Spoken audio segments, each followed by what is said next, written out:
Okay, so today we're making some soy melts. I've got my soy wax blend, so 100% soy flakes there, which I have popped into a container, and I've melted that right down. So there we go. We see we get a really good angle on that. So it's melted down, so it's clear into just a really good liquid there.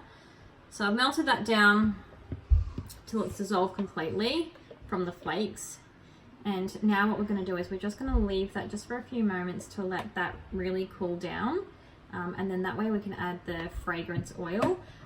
Today I've chosen to go with lavender vanilla. So this one here is really, really yummy. One of my little top favorites, I think. So what we'll do is we'll break for a sec. We'll give this soy mix a little bit just to cool down. And then once it's cooled down enough, we can add our fragrance oil and then we can pour them into the melts. So we'll see you in a bit.